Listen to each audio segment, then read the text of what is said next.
Hello, this is Mike Van Meter, and welcome to the Recovery is Possible podcast. And I want to thank you for joining me. And you can reach us at our Facebook site, which is also called Recovery is Possible, or our website, which is vanmeterwellnesssolutions.com.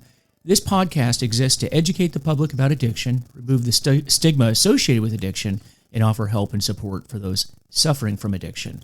And this episode is sponsored by FHE Health, a substance abuse and mental health treatment center specializing in treatment for first responders' needs, including PTSD, anxiety, and substance use. Take the first step to a better life today by visiting fhehealth.com.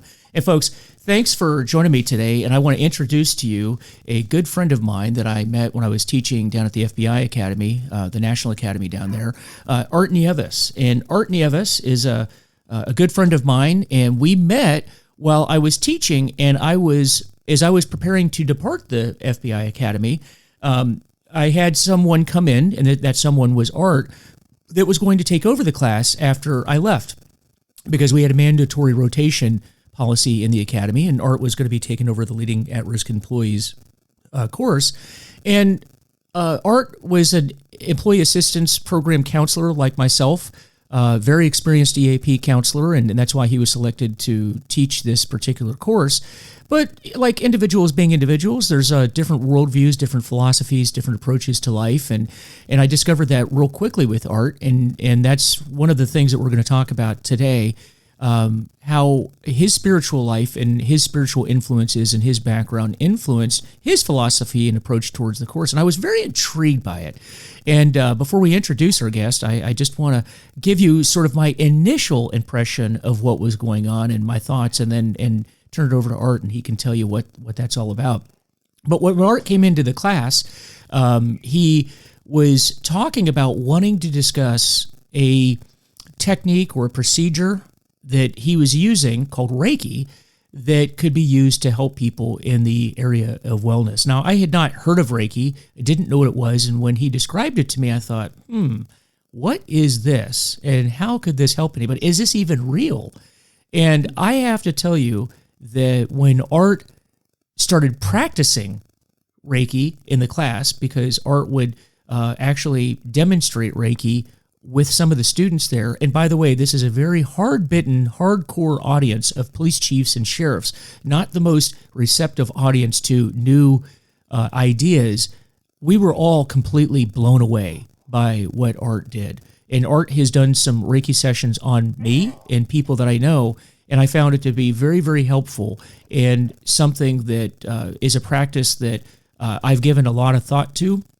I've actually been to some Reiki training sessions myself, and I really think that there's possibilities in this technique, if you want to label it that could benefit a lot of people, and that's why I wanted to have Art on the show and share it with you. This is just another option out there for people to work on themselves, to live a better life and heal in many ways.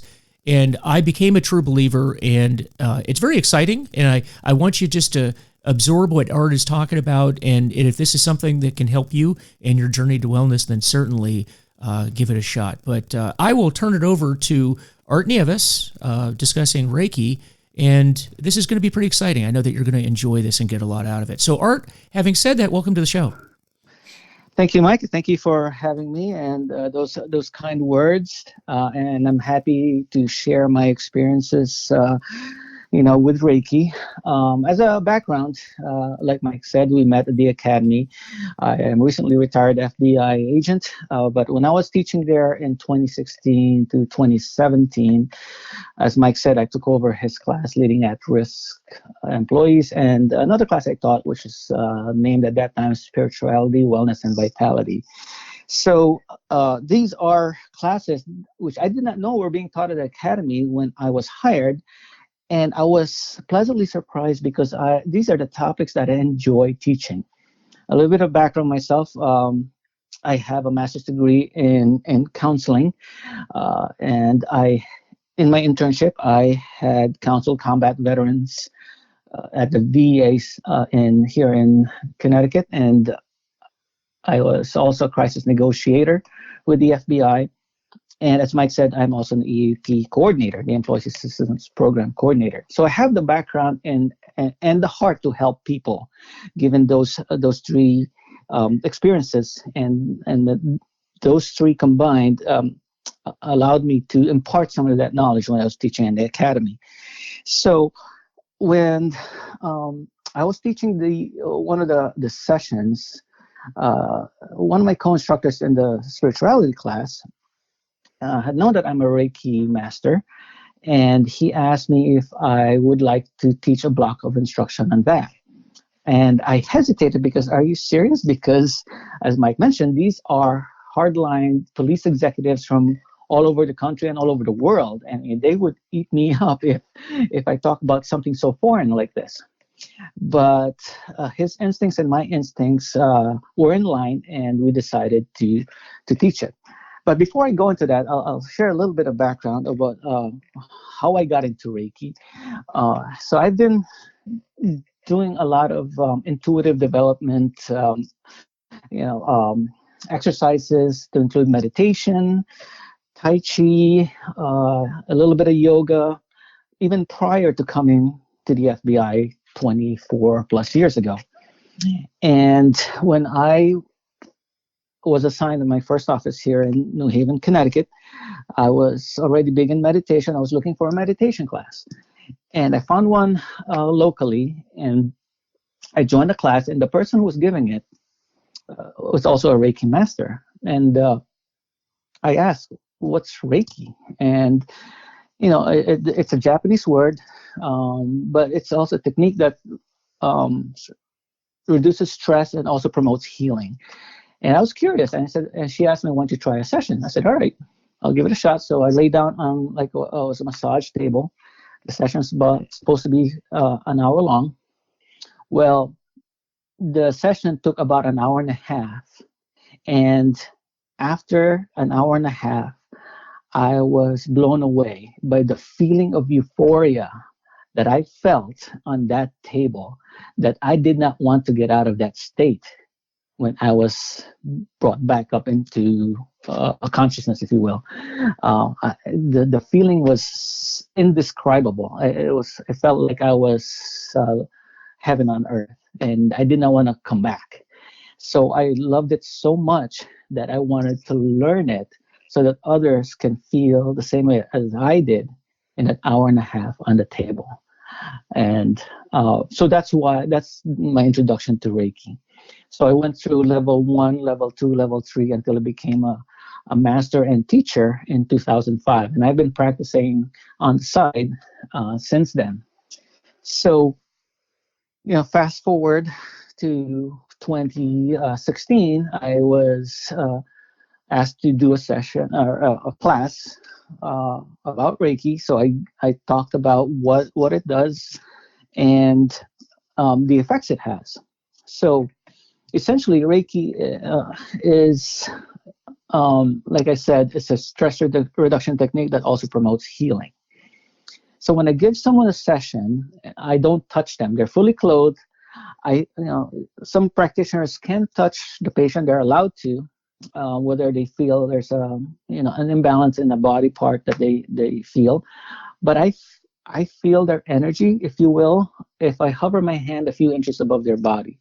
So a session would start off with me doing a scan, so to speak, of their body from head to toe, and I would feel a vibration or a tingle or an itch on the palm of my hand if I hover that body part which I feel is imbalanced or is in pain. So and I'd keep that in memory as I continue scanning the rest of the body, and I go back to that body part or body parts that I feel may need extra attention, and I just leave my hand over that body part until that tingling sensation dissipates. So that's what a session would consist of. So when I was asked to teach a class on this, I was met with, as you would expect, suspicion or skepticism from the class. And I could feel it intuitively as I scanned the class when I talk about it, as I'm doing now. So I asked someone for a volunteer to do a demonstration in front of class for 5 minutes. So I got a volunteer, and he laid down in front of the class on a table, and I did a short 5-minute session. And as I scanned his body, I felt an imbalance on his right knee. And for the rest of the demonstration, I just left my hand over his right knee. After the demo was over, he stood up. I asked him how he was doing. He said, fine. And I felt something. I told him I felt something on his right knee. Has it been bothering you? I asked. And he looked around and said, yeah. I asked, what's the level of pain from 0 to 10? And he said, I don't know. I can't lift my leg up more than a few inches. I can bend my knee more than a few inches. Then I asked him, well, try it now. And then he lifted up his leg to the point where his ankle touched his buttock. And his jaw dropped to the ground, and my jaw dropped to the ground. And he turned to the audience and he said, I kid you not, this is not a hoax. You know, I've been worried about running the PT test tomorrow because my knee hurts so bad. And he said, guys, I have not done this, bending knee, in 15 years. And I was like shocked. And so was the audience, his classmates. And there were a few instructors, including Mike, was standing on the back of the class. Yeah, I think I saw that. And that was the first time I went, Yes. Maybe there's something to this. That was an eye-opener for me, yeah. Exactly. And I felt the same way because this is just a demonstration. I didn't expect any kind of healing to occur, I felt that the curiosity of the class grew. It turned from skepticism to curiosity because their fellow classmate got healing from just a 5-minute session. So the next volunteer I had was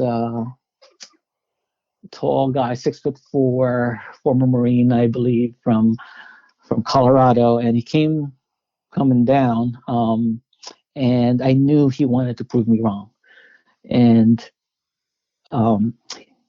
because I knew he had not raised his hand or participated in class for several weeks beforehand, and he is volunteering for this. So I felt like he just wanted to prove me wrong, and which is fine, because what Reiki does is it has its own intelligence. It'll go to where the most presenting issue is. If it's skepticism, then Reiki will work on that person's skepticism. I, as a practitioner, as a Reiki master instructor, I'm only just used like as a funnel, and it'll go to the most presenting issue. And I'll talk about some other examples to illustrate that later. But here's this guy, he laid down, and I started to do the initial scan, and I stopped over his heart.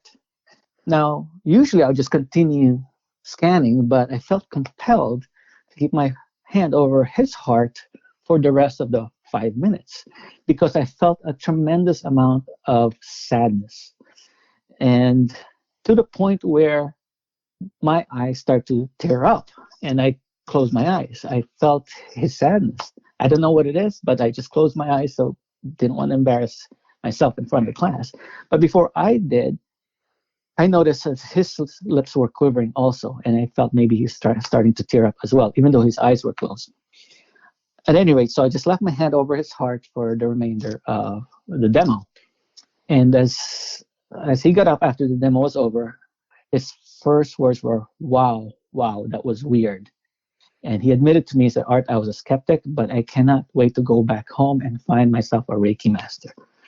And I told him, let's talk offline, because clearly this is some kind of emotional healing that may have occurred. And I didn't want to expose whatever he was going through in front of class.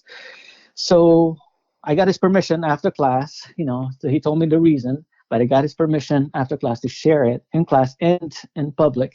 What he was going through was such a deep-seated pain. His high school sweetheart, his wife of 20-something years, had filed for divorce while he was there in the academy. And that was the pain that I felt that he was going through.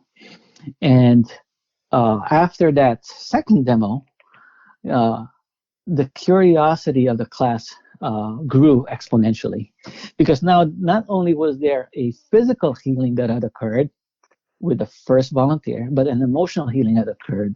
And some of the people in class knew what he was going through, but of course didn't share it. But once he went through that 5 minute demo and saw the effect I had on him, or what Reiki had on him, uh, they became believers. And after that class, I don't know if you remember this, Mike, but after that class, I was like a celebrity in the academy. People were approaching me, students from not even my class. Hey, you're that Reiki guy, can you give me a session? So I would be approached in the cafeteria, in the locker room, and I offered like 30-minute sessions to first my students in class if they wanted to, after hours, and I gave some of them 30-minute sessions in their dorm room. And I didn't ask for anything in return. I asked them if they want to, they could donate to their favorite charity, or so practice some random act of kindness just to pay it forward. So I just wanted to expose this kind of technique to them, who are officers or police executives with officers who are suffering from any kind of malady, as an additional option if nothing else is working for them. Okay, so I And explained by the in way, class. what you have to remember, and I can't stress enough to the audience that this is a pretty hardened group of people, and they were going around the academy going, "What is this stuff?" And people from other classes were. I remember, Art, you were getting a little overwhelmed with the number of people that wanted to come and talk to you. I was, and I felt compelled to help them because they are coming from different agencies from all over the country, if not the world. So I want to expose Reiki to them in different parts of the country. Some of them are like in small counties, in order for them to have another option. Again, I wasn't proselytizing. I wasn't pushing this on anyone. I wanted them to get another modality of healing, if, like I said before, if nothing else works for them. So I wanted to accommodate their requests so that I could kind of spread the word of Reiki as a possible option in their jurisdiction, in their area, wherever they are in the country or in the world.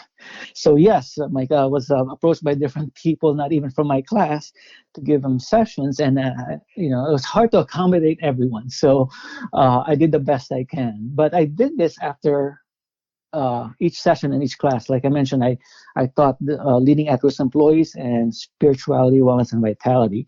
And I taught this block of instruction in both classes. So students from both classes were wanting like regular sessions from me in every class, in every 10-week class that I taught. So, and I was there for a year and a half. And then I was asked to guest lecture, because after a year and a half, I came back to my office as my assignment had ended there.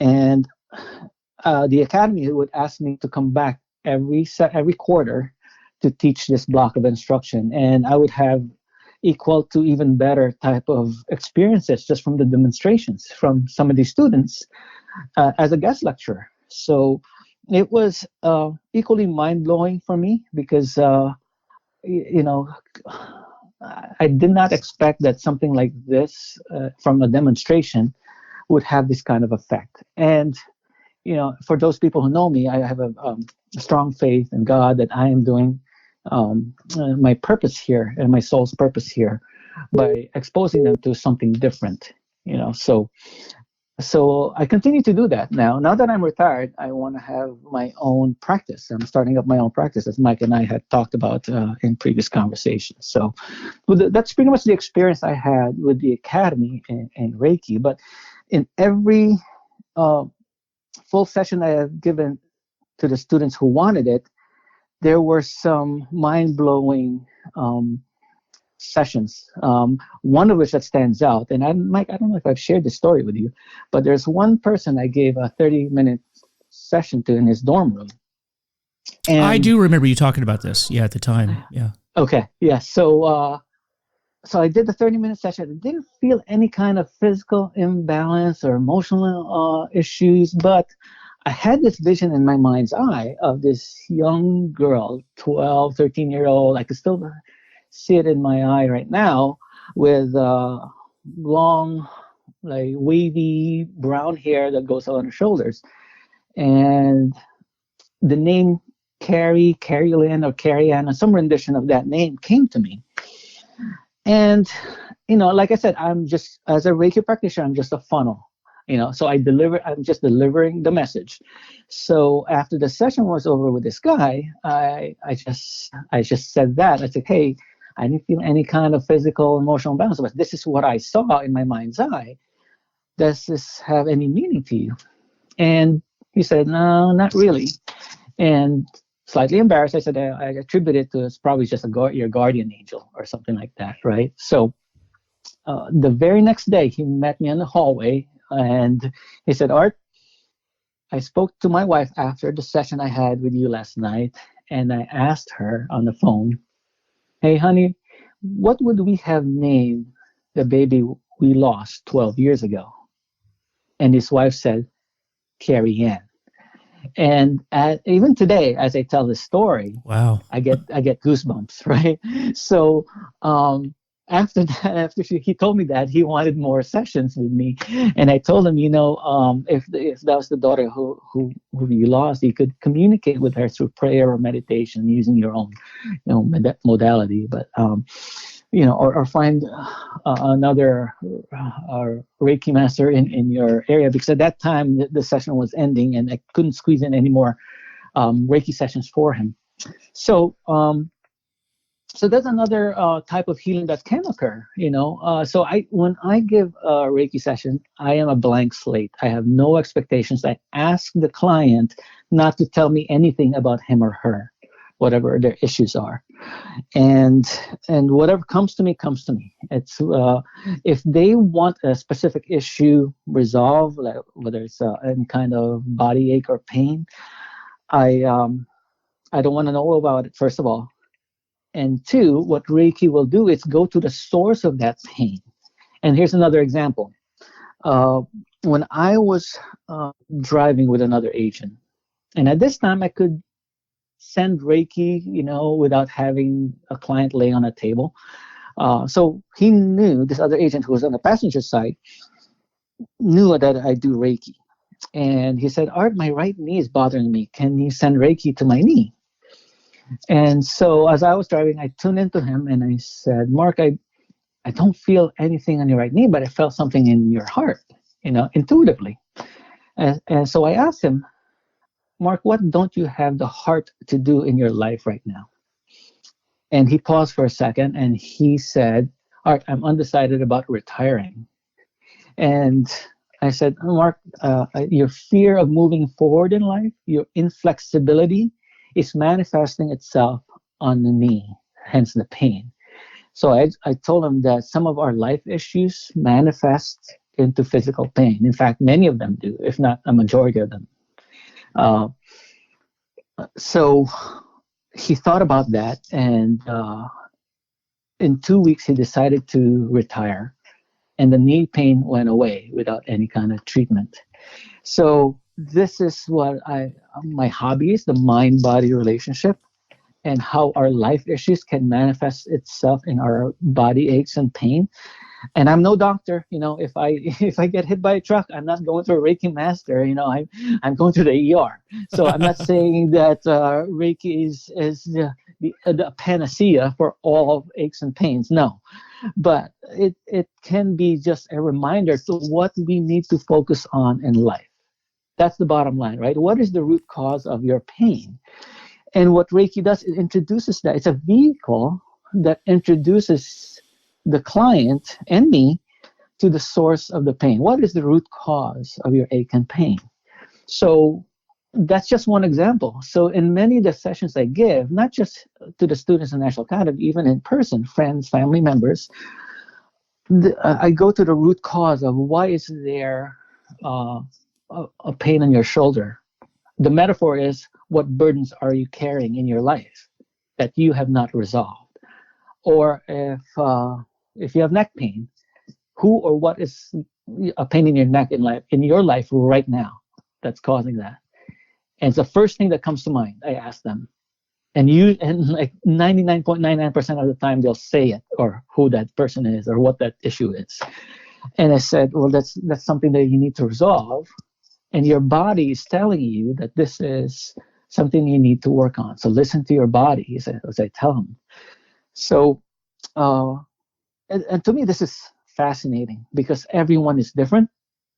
So, whatever stressor is causing person A and person B, they may approach things differently, and different body aches will manifest based on their experiences, based on their approach, their resilience. So that's why I enjoy this so much. It's almost like an art because through my counseling experience, I learned to probe by asking questions, open-ended questions, specific questions, and I use my intuition too, how to approach this each client. So, so this to me is quite fascinating, and I think Reiki is just a vehicle for something else that can occur within me. That's healing or helping others. And to me, it doesn't matter. The bottom line is I'm providing a service that is making a person feel better than they were before a session. And that's, to me, that's my sole purpose. I want them to feel better. Nothing is more satisfying to me than having someone feel better than they did, whether it's just a 5-minute conversation or 30-minute full Reiki session. And that's how we kind of spread the light. How do we change the world, right? In a different way is to create that ripple effect of change, right? When a person heals himself or herself, whether it's physically or emotionally, they feel better, and hopefully they'll go home in a better mood, spread that better mood to their spouses or their children, or if they go to work, to their coworkers, and be a light in their lives, and pass that light along. And that's how I see myself being used as God's instrument. And most of the time, yeah, it's beneficial to the client. But, even though there are some skeptics out there, despite some of the positive feedback I get, I'm okay with that. I'm okay with it. Like I said before, I don't proselytize. I'm not pushing this, and I'm just introducing them to something new, so that they could choose to use for themselves or for others. But yes, so this is what I intend to do in the future, to have my own practice. So not just expose police executives, but also the general public to this modality. Yeah, you're kind of moving in the same direction I am, and that was the whole purpose of this podcast, is that you and I both, being in the FBI, the work that I did in the recovery world was focused on first responders, but now I'm expanding, off into the rest of the public because this is all beneficial. And what I like about what you're doing is that, this podcast is focused on recovery and recovery issues, but part of recovery is developing your spiritual life, whatever that means to you. That doesn't mean a particular religion. As you said, you're not proselytizing, and I'm not proselytizing for a particular religion or belief system, but one thing that is or no doubt about, in other words, in recovery is you have to develop your spiritual life, whatever that means to you. And I was always very intrigued by this side, which is really tapping into the things that are bothering you, because that's what we do in recovery as well, is figure out what's the underlying cause to our addiction. Remember, there's causes and conditions. Our condition is the genetic preloading or genetic predisposition towards addiction and the progression of addiction. But what causes us to want to drink and drug in the first place is something else is bothering us. That's the cause of it. Mm-hmm. And you're tapping into what that cause is and addressing that, because in the recovery world, if we don't address that cause, then there's a good chance that we're going to go back to drink and drug again. So that has to be addressed. And what I like about what you're doing is you're really focusing on this. And Reiki sounds to be like just a tool, just an instrument that's used to help focus in on what that cause is. Is that kind of an accurate statement? Absolutely, that is. Yes. And again, this is just an introduction to what that person needs to work on, right? So the challenge I do get is that, especially with law enforcement officers, is they don't want to know. They don't want to know the issue. So just like in recovery, you have to first admit that there is an issue, and then start working on it. So people would be refusing Reiki sessions because they don't want to know. They don't want me to dig deep to find out what the root cause is for whatever reason. And and I don't push them. If they don't want to, then that's fine. And then this is just an option.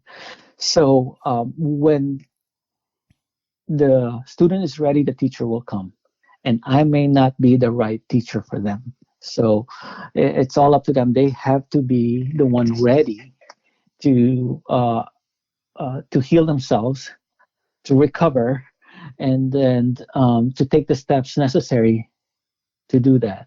And some of the challenges I have are even some of my personal friends and family members. They don't want to know. I said, in order for you to move forward in life, you have to be honest with yourself. But again, I don't push it. I'm just introducing this as another vehicle for you to improve your life as you move forward in life. Mm-hmm. Oh, and I will, let me just share that you came over to our house for dinner one night. I don't know if you remember this, Art. I do. Yep. Yeah, you came over for dinner, and it wasn't planned. It was really just kind of joking, and I said, you should do a session on me right now. Mm-hmm. And you did. And I sat down on the couch, and you did just a quick session. I don't know, maybe 15 minutes or so. And you had focused in on an area in my back, and you said, oh, it seems like there's an area in your back that is problematic. And I'll just share with the audience that I never shared with Art that I was having some back issues. And I don't know if I'd even had told you that I was involved in a pretty serious cycling accident sometime prior to that. And I had broken mainly my collarbone, some ribs, and punctured a lung and all that. But at that time, I'd not focused on my lower back at all. And just to make a long story short, later, not long after we had that session, it turns out my back blew out in the area that you were focusing on, and I had to have a discectomy, and it was a medical procedure, pretty serious medical procedure. But I had been in excruciating pain when that happened, and I immediately thought back, well, Art focused in on that area, and what we gather happened was that part in my back, due to the bicycle accident I had, it began sort of a degeneration in my lower back that manifested itself into what eventually led into me having to have surgery over. But you had focused on that area, and at the time, I did not even know that was a problem area. So it was one more of those things where I went, maybe there's something to this. Interesting. Yes, I do remember that. Now that you reminded me, because I knew how to give you a session, but that specific spot in your back, I had forgotten about. Mm-hmm. Because during a session, sometimes I am consciously tuned out and just let the energy take over, if you will. I don't know how best to explain it, but just so I do sometimes. So then, I would forget, even the next day, what happened last night, So, but thank you for reminding me that. And again, this also emphasizes that, I do not stop going to your doctor, just because, you want to see a Reiki master or Reiki practitioner. This just gave Mike a hint. I was like, maybe this is something you need to focus on. So some questions I would get, well, if you detect cancer or tumor, what do you say? And knock on wood, I have not had that experience in all the years I've been practicing that, if I could detect cancer or brain tumors.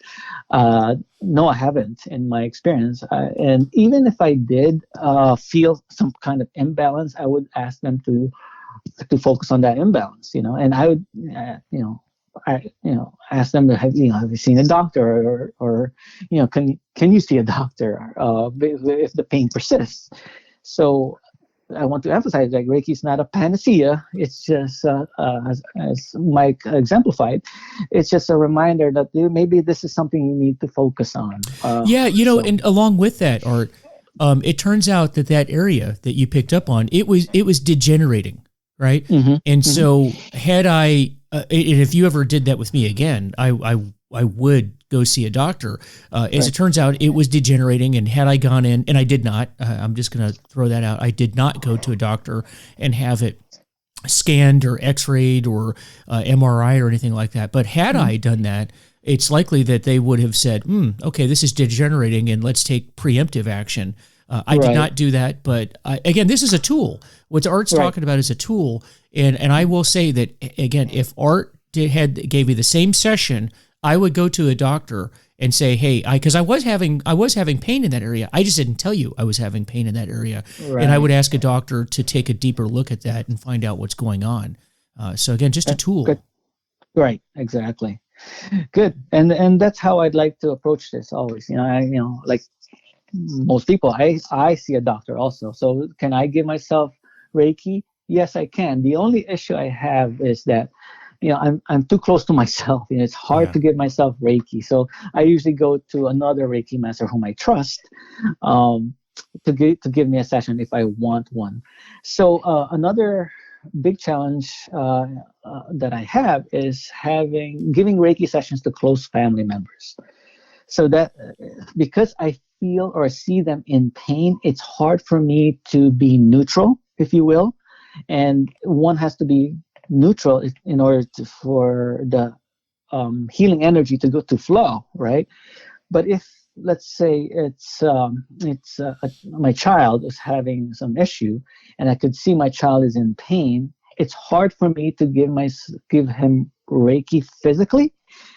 It's as if I give an example of, if you are a trauma surgeon in ER and your spouse of your child gets wheeled in front of you.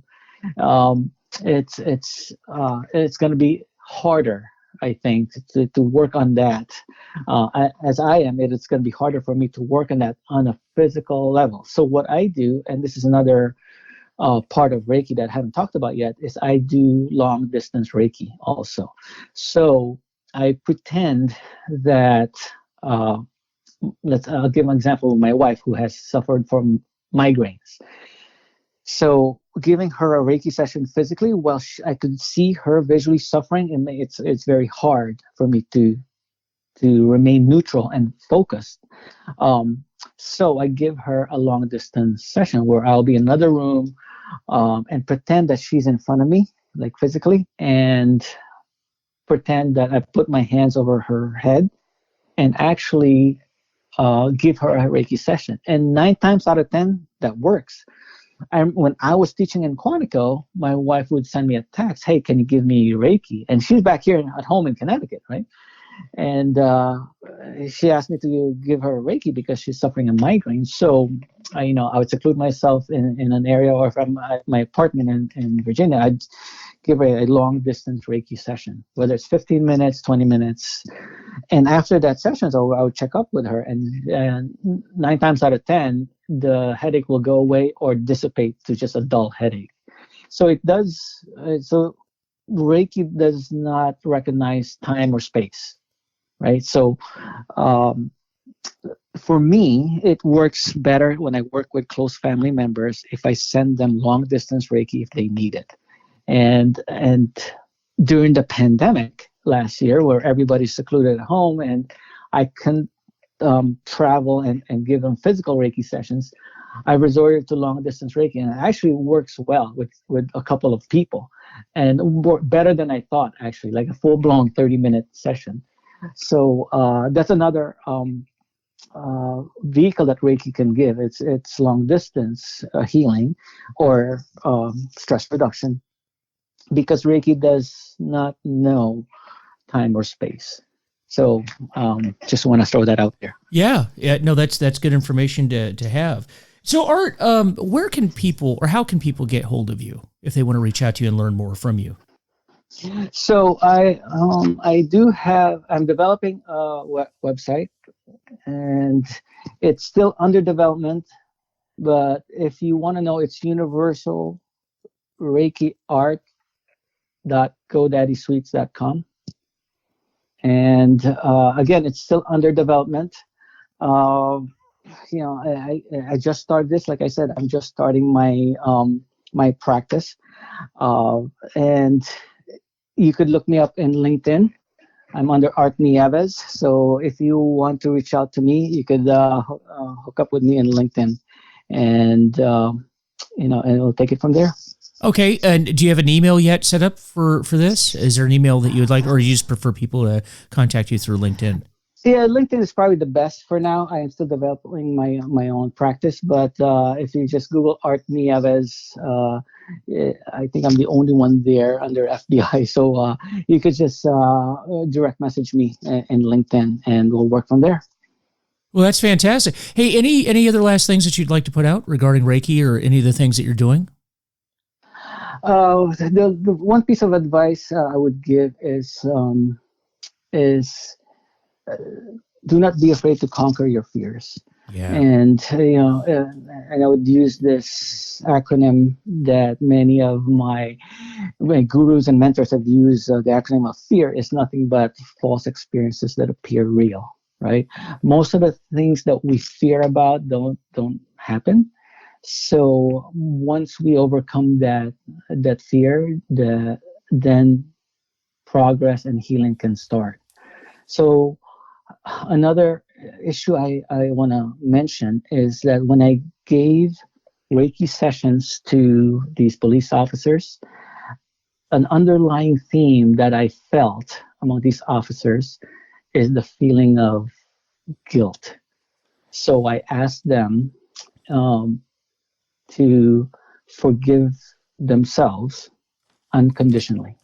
Practice unconditional forgiveness, first for yourself, for whatever you felt you did wrong to others in the past.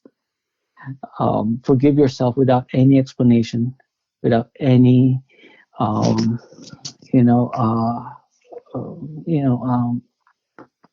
any explanation or any reason.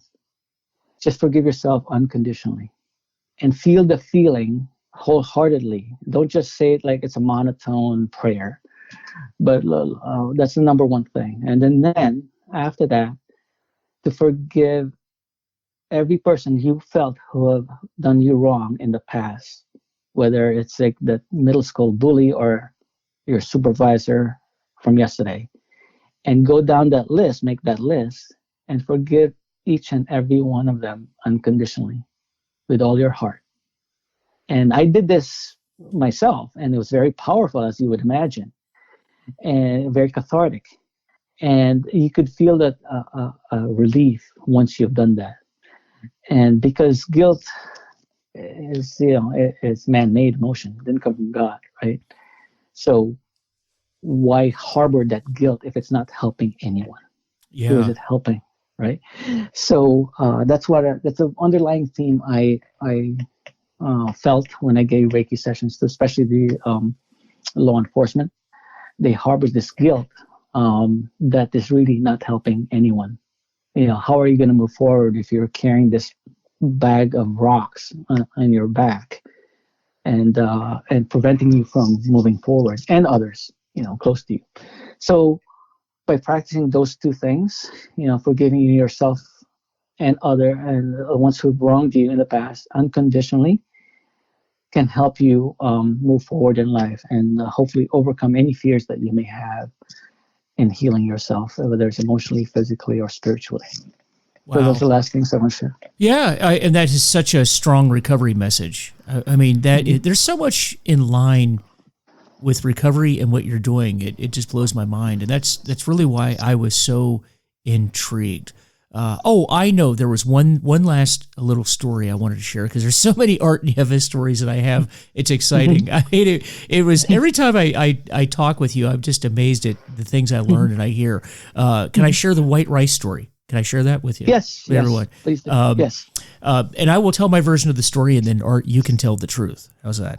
Sure. I remember. So one day Art comes in and he's telling me about the white rice. I'll get that out here. White rice experiment. And I said, well, what's that? And you were talking about energy, right? Because Reiki is energy, and how impactful energy is on your body, whether it's positive or negative. And you were talking about how there was this experiment that was done with bowls of white rice or cups of white rice. And you had said that, when we have energy fields that come out of our body, they can be positive or they can be negative. And you talked about sort of the toxic effects. And these are my words. I'm sure you'll clear it all up. When we're very angry or we have angry emotions, we put out these negative energy vibes, if you will.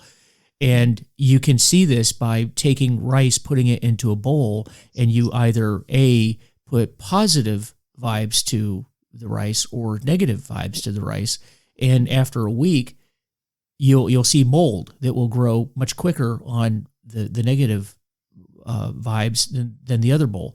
And I didn't believe it. I was one of those skeptics, but I went home and I tried it. And I have rice. As you know, my wife is Filipino, so we eat a lot of rice. And so I put it into bowls, and I did that for a week. And sure enough, I would one bowl I would say loving, positive things to it, actually speak to it, put those energy waves to it. And then I did negative, like yell and scream at the other bowl. And after a week, sure enough, the bowl grew much quicker. Actually, I don't know, in the positive one, I don't know that any bowl grew in it, but certainly in the negative vibe bowl, the bowl grew quickly. And I was blown away at this. I actually was expecting it not to work, but it did. And I took pictures of it. I remember I sent you pictures of that. Yes. And I was completely blown away by that. Right. Now you tell the true side of that story. No, well, that's very accurate, Micah. So it was done by this Japanese scientist named Masaru Emoto. It's called the rice experiment, and and Mike depicted it exactly how this scientist did it. So there's a bowl of white rice in which he asked his students to yell and scream hateful messages. I think it's I hate you, I hate you, I hate you. I think, if I'm not mistaken, that's the vibe they sent to this rice, the bowl of rice that grew mold before the bowl of the white rice that were sent loving vibes and loving words to. So essentially, it's like the power of emotion. So imagine if a rice can turn to mold so quickly with these negative vibes. Imagine what it does to people. When I read about this experiment, I gave everyone I saw that day a compliment, whether it's a stranger or someone I passed by in the hallway, because imagine all the positive vibes effect that it may have in the human body if it can have this effect on rice. So whether it can, there are so many naysayers and people who try to refute that experiment, but you can't argue with the results, So it's a win-win if you pay someone a compliment. Just be kind to others, right? It makes you feel good, makes the other person feel good, and like I said before, this is how we spread the light, right? So it does not hurt to be kind to others, and that's the essence of the experiment. So why not compliment someone or several people a day, every day? What harm does it do? Or practice some random act of kindness, and that's how we, little by little, create that ripple effect of change in the world. I feel that we each can do that because it makes us feel good.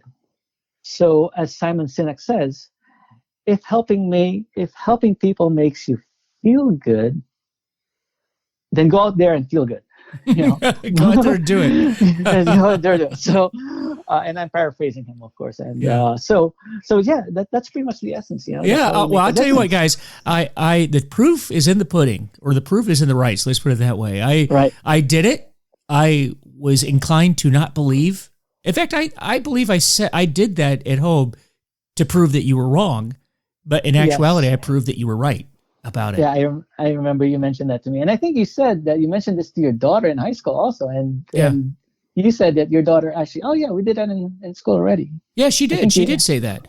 She did. And one night I caught her. She was going to try to ruin my experiment by yelling at the good vibe rice, but I caught her in time, and she, so in the sake of science, I prevented her from ruining my experiment, but we did it. But I'm a true believer. And folks, there are so many applications that Art talked about today that apply for people in recovery. But I'm going to throw this out. It's not just people in recovery. Certainly people in recovery, but what Art is talking about is for everyone out there. We can all benefit from the concepts that Art is talking about. Have an open mind to this stuff. As we explore on our path in life and our journey in life, explore these things. Open your mind. And there's a lot that in the universe that we don't know about. There's probably a lot more. In fact, I'm positive there's a lot more out there that we don't know than we do know. Just keep that in mind and keep an open mind. So, final word, Art, and then we'll close it out. No, that's it, Mike. Thank you for having me. I appreciate this opportunity, and hopefully others can benefit from this. Oh, I'm sure everybody will. And once again, right now, Art is setting up his business, and I'm excited about that. Art, I am so excited for what you're going to do, and I know you're going to be helping a lot of people. It is Art Nieves, Nieves, Art Nieves, retired FBI agent. So if you look him up on LinkedIn, you'll be able to find him there, direct message him, communicate with him that way. And we are really looking forward to you getting your website up and moving on this business. And so that's really exciting, Art. And thank you for coming on the show. Thank you, Mike. Have a good day. Yeah, this episode is sponsored by FHE Health, and FHE Health has been providing life-changing behavioral health services for more than 20 years. They treat substance abuse and mental health disorders in an individualized and comprehensive approach. Recognizing the specialized treatment needs of the first responder community, they've created Shatterproof, a dedicated program for law enforcement, fire rescue, and similar communities to receive treatment among peers. They're experienced in providing privacy and working with unions for employment. So FHE Health is committed to providing the best care experience for our patients, for their families, and for our community. And learn more at fhehealth.com. So, folks, as I always like to say, I don't represent any group. I don't represent anyone other than myself. And the same is true with Art. My only purpose in giving this information is to share you with what I've done because it's helped me and maybe it's going to help you too. So if I've said anything that doesn't apply to you or you don't agree with, then just discard it. Just keep an open mind to this stuff, though. That's what I'm going to ask you to do. But try to take any information that you can use for yourself to help others as well. And that's what we do in recovery. We help ourselves along the way, and we help to impart the knowledge we've gained to others as well. So with that, again, please visit our Facebook page, which is Recovery is Possible, and our website, VanMeterWellnessSolutions.com. Let me know how I'm doing, and let me know if there's any topic that you're interested in hearing about. I'd love to hear from you. Take care, and we will see you guys next time.